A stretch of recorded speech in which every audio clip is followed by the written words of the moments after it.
آخری لائن اس نے صرف دل میں سوچی اور باقی کا فوراً جواب آیا۔ ذرا آپ ایک بات کہوں، مانو گے؟ ماہنور نے قدرے نرم لہجے میں کہا، جو کہ بالکل ان ایکسپیکٹڈ تھا۔ سرے آپ کی تو سنو پاچھیں ہی کھل گئیں۔ ہاں کیوں نہیں، بولو۔ ذرا آپ نے فوراً حامی بھر لی اور انتہائی نرمی سے جواب دیا، تم خودکشی کر لو۔ کمال صفاقی سے کہا گیا۔ کیا؟ سرے آپ کی تو آنکھیں کھلی کی کھلی رہ گئیں، اس کو سمجھ ہی نہیں آیا۔ پہلے تو اپنی کانوں پر ہی نہ یقین آیا کہ اس نے کیا کہا ہے۔ سرے آپ کو اس فرمائش کی بالکل بھی امید نہیں تھی۔ مگر خودکشی حرام ہے، گناہ ہے۔ تم یہ کیا کہہ رہی ہو؟ تم جانتی بھی ہو۔ اور میں کیوں کروں خودکشی؟ ایسا کیوں کروں گا میں؟ سرے آپ انتہائی بے بسی سے بولا۔ بات ہی ایسی کر دی تھی ماہنور نے۔ ماہنور اب کھڑی ہو گئی تھی، رخ بھی سرے آپ کی طرف تھا۔ جیسے ہی اس نے مہرون کارپٹ پہ 2 قدم چلے، سرے آپ کی نظر اس کے پاؤں پر پڑی اور نظریں تھیں کہ وہیں تھم گئیں۔ موتیے جیسے سفید نرم ملائم پاؤں اپنا ہی وزن پڑنے پر گلابی ہو رہے تھے۔ حنین ہمیشہ پوچھتا تھا تجھے اس میں کیا چیز پسند ہے؟ سرے آپ نے حنین کی بات سوچتے ہوئے کہا اور دل ہی دل میں مسکرا دیا، اگر حنین کو پتہ چل جائے کہ مجھے تو ماہنور کے پاؤں بہت پسند ہے تو پھر جو وہ میرا حشر کرے گا وہ میں حشر تک یاد رکھوں گا۔ اس شعر کے بننے پر وہ خود ہی مسکرا دیا، ساتھ ہی اس کے چہرے پر ایک مسکراہٹ آ گئی اور سماعتوں سے ماہنور کی آواز ٹکرائی۔ دھوکہ دینا بھی گناہ ہے، جانتے ہو تم؟ بہت سخت گناہ۔ دوسروں کا حق مارنا بھی گناہ ہے، سخت گناہ، یہ بھی جانتے ہو کیا تم؟ مگر تم نے یہ دونوں کام کرتے ہوئے بالکل نہیں سوچا، اور اس وقت ڈر نہیں لگتا کہ اللہ سے؟ رہی بات کیوں خودکشی کروں، تو میری دعاؤں میں اثر نہیں ہے، اسی لیے میں چاہتی ہوں کہ تم خود ہی اپنے آپ کو مار لو۔ ماہنور کیا مسئلہ ہے تمہیں مجھ سے؟ آخر تم کیا چاہتی ہو؟ کیوں میرے خلاف اتنا رہتی ہو؟ کیوں تمہارے دل میں میرے لیے اتنی میل ہے؟ 1000 دفعہ کا پوچھا ہوا سوال پھر پوچھا جا رہا تھا۔ تمہاری اردو بہت خراب ہوتی جا رہی ہے سردار ضیاء علی خان، مجھے تم سے مسئلہ نہیں ہے، بلکہ میرے تمام مسائل کی جڑ ہی تم ہو۔ اب پھر ماہنور آپے سے باہر ہو رہی تھی۔ ضیاء نے بحث کو ختم کرنا چاہا ہمیشہ کی طرح، لیکن یہاں تو کچھ اور ہی کام تھا۔ تایا سائی نے تمہارے لیے کچھ کتابیں منگوائی تھیں، یہ لے لو۔ اب وہ ہاتھ آگے کیے اسے کتابیں دے رہا تھا۔ ماہنور چلتے ہوئے اس کے بالکل قریب آ گئی، دونوں میں فاصلہ صرف ایک کتاب جتنا تھا۔ شفاف چہرہ، چمکتی آنکھیں، ان میں سفید رنگ کا دوپٹہ اوڑے، اس کی پاکیزگی کی نشانی، جان لیوا تھا سب کچھ۔ ماہنور اس دنیا کی سب سے خوبصورت اور پاکیزہ لڑکی ہے، یا پھر صرف مجھے لگتی ہے؟ ذرا آپ نے سوچا اور کتاب میں پکڑ کر اسے تھما دیں، اس کے حوالے کر دیں۔ سانس خارج کر کے ان لمحوں کو ذہن میں نقش کرتے ہوئے ذرا آپ نے کہا، ماہنور میں واپس آ رہا ہوں۔ ابھی یہ الفاظ پورے ادا بھی نہیں ہوئے تھے کہ ماہنور کی آواز آئی، اللہ کرے واپس نہ آؤ۔ اس دکھ کا سایہ ذرا آپ کے چہرے پر لہرایا اور پھر مسکرا دیا۔ ماہنور مجھے لگتا ہے جس دن تم نے مجھے دعا دی اس دن ضرور مر جاؤں گا، ایسے مرنے والا نہیں۔ چلتا ہوں، اپنا خیال رکھا کرو، پہلے سے بہت کمزور ہو گئی ہو، شاید اب دیر سے چکر لگے۔ اگر کوئی شخص آپ سے محبت کر ہی لے تو اس کو رلانے سے گریز کریں، کیونکہ اس کی آنکھوں سے آنسو نہیں، قطرہ قطرہ کر کے آپ کی محبت بہہ جائے گی۔ یہ لائنز جیسے ہی اس نے اس بارے میں سوچا اس کی آنکھیں خود ہی نم ہونے لگیں۔ اللہ حافظ، یہ بولنا ہی تھا کہ سب کچھ سماعتوں سے گر گیا۔ یہ کہتے ہوئے ذرا آپ کمرے سے نکل گیا۔ اس کے وہ بوجھل پاؤں اس کا ساتھ نہیں دے رہے تھے، ہمیشہ کی طرح۔ حنین اپنے کمرے میں بیڈ گراؤنڈ سے ٹیک لگائے بیٹھا تھا۔ اچھا تو نرمین بی بی، اب تمہارے بھی پر نکل آئے ہیں۔ آج 15 دن ہو گئے، 15 days، مگر تم نے مجھے ان بلاک نہیں کیا۔ دیکھتے ہیں۔ وہ ایک ہاتھ سے موبائل پکڑے دوسرے ہاتھ کی ہتھیلی پر مسلسل گھما رہا تھا۔ تو اب تم نے سوچ ہی لیا ہے کہ اب تم مجھے تنگ کرو گی، مجھے یعنی حنین ملک کو۔ جانتی ہو کس کے لیے پنگا لے رہی ہو اور کس کے ساتھ، جبکہ تمہیں اچھی طرح معلوم ہے جو مجھے تنگ کرتا ہے وہ خود کتنا تنگ ہوتا ہے۔ ایسا ہے تو ایسا ہی صحیح، wait and watch my dear. یہ سوچتے ہوئے اس کی سوچ کہاں جا رہی تھی وہ خود بھی نہیں جانتا تھا۔ I'm coming on my way, let's see what's gonna happen with you۔ یہ وہ ورڈ تھے جو اس کے دماغ میں نہ صرف گھوم رہے تھے بلکہ ایک پلان تیار کر رہے تھے۔ حنین سیڑھیاں اتر رہا تھا، ساتھ ساتھ موم موم کی آوازیں دے رہا تھا۔ وہ غزالہ بیگم کو ایسے ہی بلایا کرتا تھا۔ غزالہ بیگم کچن سے باہر آئیں۔ کیا ہے؟ کیوں اتنا شور مچا رہے ہو؟ موم موم بات سنیں میری۔ موم میں ذرا آپ کی بہو کی خیریت پتہ کرنے جا رہا ہوں، شاید رات دیر ہو جائے، پریشان نہیں ہونا اور ڈیڈ کو نہیں بتانا۔ ماں کو دونوں بازوں سے تھامے وہ آہستہ سے کہہ رہا تھا جیسا کہ رازدار بنا رہا ہو۔ کیا ہوا نرمین کو؟ سب ٹھیک تو ہے؟ غزالہ بیگم کو تشویش ہوئی۔ وہ انتہائی پریشانی سے پوچھنے لگی۔ انہیں کیا معلوم تھا کہ پس پردہ کیا چل رہا ہے؟ کچھ نہیں، بس سر پر چوٹ لگنے کی وجہ سے تھوڑا دماغ خراب ہو گیا ہے، حنین نے لاپرواہی سے کہا اور شرارت آنکھوں سے واضح تھی۔ یا اللہ خیر، اللہ رحم کرے، کیسے لگی چوٹ؟ دوا لی اس نے؟ اتنی پیاری بچی ہے، ضرور نظر لگ گئی ہوگی۔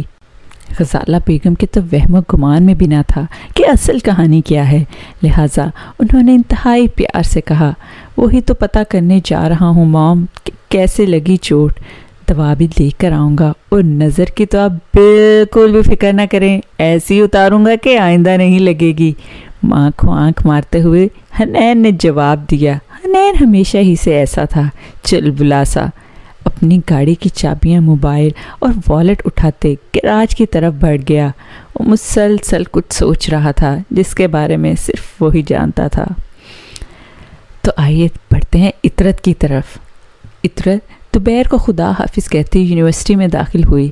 وہ آج بہت خوش تھی۔ اس کے خوش ہونے کی دو وجوہات تھیں۔ نمبر 1، ایک اس کا خواب پورا ہو گیا تھا، یعنی اب وہ میڈیکل کی اسٹوڈنٹ ہے۔ دوسرا، آج دوبہر بھائی نے شادی کے لیے ہاں کر دی۔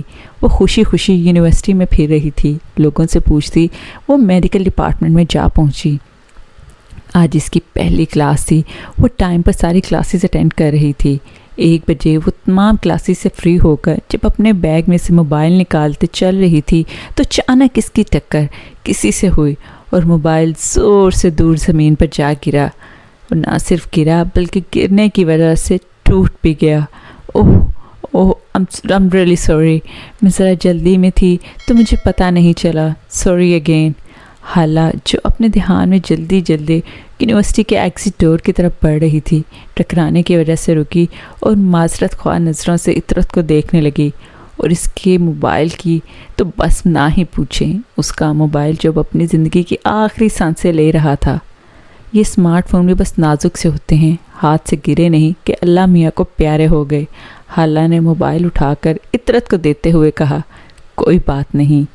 عطرت نے معذرت قبول کرتے ہوئے جواب دیا، جو کہ بالکل ہی ان ایکسپیکٹڈ تھا۔ ساتھ ہی وہ بہت محبت بھری نظروں سے حالہ کو دیکھ رہی تھی۔ آپ بہت پیاری ہیں۔ نہ جانے یہ اس کے دل میں کہاں سے آیا اور وہ بول اٹھی۔ اس سے رہا ہی نہ گیا، بالکل رہا نہ گیا تو آخر حالہ سے کہہ ہی دیا۔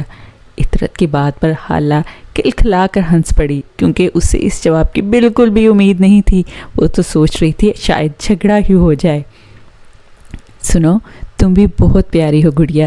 جیسے ہی حالہ نے کہا، عطرت نے پوری آنکھیں کھول کر حالہ کو دیکھا۔ کیا ہوا؟ اس کی حیرت کو نوٹ کرتے ہوئے حالہ نے پوچھا۔ کچھ نہیں، بس کچھ نہیں، وہ اصل میں مجھے میرے بھائی بھی گڑیا کہتے ہیں نا، تو میں ایموشنل ہو گئی، عطرت نے وضاحت دی۔ اچھا، وہ بھی انتہائی شفقت سے بولی، جیسے کچھ بھی نہ سمجھ آیا ہو لیکن جواب بھی دے دیا ہو۔ حالہ نے ساتھ ہی اس بات میں سر بھی ہلایا تاکہ اس کو اچھا سا رسپانس کر سکے۔ میرا نام سیدہ اطرا حسین ہے۔ میرا آج پہلا دن تھا یونیورسٹی میں۔ وہ بہت کچھ بولنا چاہ رہی تھی لیکن رک گئی۔ میں نے میڈیکل میں داخلہ لیا ہے اور میں بہت خوش ہوں۔ آپ بھی یہیں پڑھتی ہیں کیا؟ وہ بولتی ہی جا رہی تھی، مسلسل بولتی جا رہی تھی جیسے اس کو انگیج کرنا چاہ رہی ہو۔ سنیے، آخر کیا نام ہے آپ کا؟ آپ نے بتایا نہیں، عطرت نے اپنا تعارف کرواتے ہوئے حالہ سے پوچھا۔ نہیں یار، دراصل میں نے یہیں سے ڈاکٹری پاس کی ہے، اب تو ہاؤس جاب بھی مکمل ہونے والی ہے اور یہیں پہ ریلیٹ ہو رہی ہوں۔ ہاں، اور میرا نام حالہ ہے، چھوٹا بھائی مجھے پیار سے حالہ بھی بولتا ہے، تم بھی چاہو تو بول سکتی ہو۔ حالہ نے مسکرا کر عطرت کو جواب دیا، اور ہاں، ہم لوگ بھی سید ہیں، بالکل سادات سید ہیں۔ تمہیں اگر کبھی بھی کسی بھی قسم کی پڑھائی میں ہیلپ چاہیے ہو تو مجھ سے رابطہ کر سکتی ہو۔ یونیورسٹی کے ساتھ ہی جو ہاسپٹل ہے نا، میں وہاں پر ہی ڈیوٹی دے رہی ہوتی ہوں۔ بہت بہت شکریہ حالہ بھی، عطرت نے خوش دلی سے کہا، اور دل ہی دل میں نہ جانے کیا سپنے سگانے لگی۔ وہ اس سے مل کر بہت خوش ہوئی تھی، اسے سچ میں حالہ بہت پسند آئی تھی۔ پھر اچانک بولی، ادھر آؤ، گراؤنڈ میں بیٹھتے ہیں، میرا بھائی تھوڑی دیر میں آتا ہوگا، پھر میں گھر چلی جاؤں گی، تب تک باتیں کرتے ہیں۔ تو حالہ، تم نے کس کے ساتھ جانا ہے؟ حالہ نے عطرت سے پوچھا، اور جواباً عطرت نے بھی حالہ سے یہی کہا۔ بھائی نے کہا تھا جب فری ہو تو کال کر دینا، لیکن میرا تو فون ہی ٹوٹ گیا، عطرت نے منہ بناتے ہوئے کہا، اور اسے ساتھ ہی میں احساس ہوا کہ کہیں حالہ محسوس نہ کر جائے، لیکن اسی سے پہلے حالہ نے جواب دیا، سوری یار، بس غلطی سے ہوا۔ حالہ پھر بھی شرمندہ ہوئی، لیکن میں تمہاری مدد کر سکتی ہوں، اگر تمہیں اپنے بھائی کا فون نمبر یاد ہے تو لو، کال کر لو۔ حالہ نے اپنا فون اس کی طرف بڑھاتے ہوئے کہا۔ عطرت نے موقع کو غنیمت جانا اور دوپہر کو کال کرنے لگی، مگر بار بار بیل جانے کے باوجود جب کال اٹینڈ نہ ہوئی تو اس نے رونے والی شکل بنا لی۔ اب میں گھر کیسے جاؤں گی؟ سریاب اور حنین کا نمبر اسے زبانی یاد نہ تھا، وہ کبھی گھر سے اکیلے کہیں نہیں نکلی اور نہ ہی کبھی ایسا ہو سکا۔ حالہ کو وہ چھوٹی سی کوئی اسکول گرل لگی۔ پریشان نہ ہو، میرا بھائی ابھی آتا ہوگا، تم ہمارے ساتھ چلو، ہم تمہیں گھر چھوڑ دیں گے۔ عطرت نے تو جانتے ہی حامی بھر لی اور دل ہی دل میں کچھ سوچ کر مسکرانے لگی۔ نہ جانے ایسا کچھ ہو بھی سکے گا، یہ صرف ایک سوچ رہے گی۔ ادھر زریاب کا احوال بھی جانتے ہیں۔ زریاب اس وقت پاپا سائیں اور تایا سائیں سے گلے مل کر اپنی گاڑی میں بیٹھ رہا تھا۔ یہ افراسیاب جب بھی سامنے آیا کچھ عجیب ہی حرکت کرتا ہے۔ یہ افراسیاب جیپ میں کیوں بیٹھا ہوا ہے؟ زریاب نے جیپ پر نظر ڈال کر پوچھا، جہاں افراسیاب شکاری کتوں اور 3 مسلح افراد کے ساتھ موجود تھا۔ پتر سائیں، جب تک تمہاری گاڑی گاؤں سے نکل نہیں جاتی یہ تمہاری نگرانی کریں گے۔ آج کل چودھریوں کے ساتھ کافی گڑبڑ پھر سے چل رہی ہے۔ تایا سائیں نے جواب دیا۔ اوہ میرے خدا، بس کرتے ہیں یہ دشمنیاں، زریاب نے چڑھ کر کہا۔ اچھا ٹھیک ہے، اب تم جاؤ اور پہنچ کر اطلاع کر دینا۔ اس کے ساتھ ہی گاڑی کا دروازہ بند کر دیا۔ ادھر دوپہر کا بھی کچھ اور ہی سسٹم تھا۔ دوپہر آفس میں بیٹھا کافی دیر سے اپنے موبائل کو ٹیبل پر رکھ کر گھور رہا تھا۔ کیا مجھے اسے بدل لینا چاہیے؟ مگر کیوں؟ ہاں، لگتا ہے مجھے بدل لینا چاہیے۔ اتنا پیسہ ہے میرے پاس، کیا فرق پڑتا ہے اگر میں 3-4 لاکھ کا فون خرید بھی لوں؟ آخر کماتا کس کے لیے ہوں؟ وہ خام خواہ اپنے آپ کو نیا موبائل خریدنے کے لیے دلائل دے رہا تھا۔ اصل میں اس کے دل پر کہیں نہ کہیں ایک کانٹا موجود تھا جو مسلسل چبھ رہا تھا۔ اسے آج بھی وہ باتیں سب ایک انسلٹ لگ رہی تھیں۔ کچھ سوچتے ہوئے دوپہر نے انٹرکام اٹھا کر سیکرٹری کو اندر آنے کا کہا اور دروازے کو دیکھنے لگا۔ جی سر، آپ نے بلایا؟ عاصم نے اندر داخل ہوتے ہی مؤدبانہ لہجے میں کہا۔ دوپہر نے عاصم کی طرف دیکھا اور کہا، عاصم جاؤ مارکیٹ سے آئی فون 8 پلس لے کر آؤ، مجھے اپنا فون تبدیل کرنا ہے۔ جی سر مگر ابھی 3 مہینے تو ہوئے آپ نے یہ فون منگوایا تھا۔ سیکرٹری کچھ الجھی نظروں سے ہچکچاتے ہوئے دوپہر کو دیکھ رہا تھا۔ ہاں، مگر اس وقت مجھے اندازہ نہیں تھا کہ آئی فون 8 پلس بھی مارکیٹ میں آ چکا ہے۔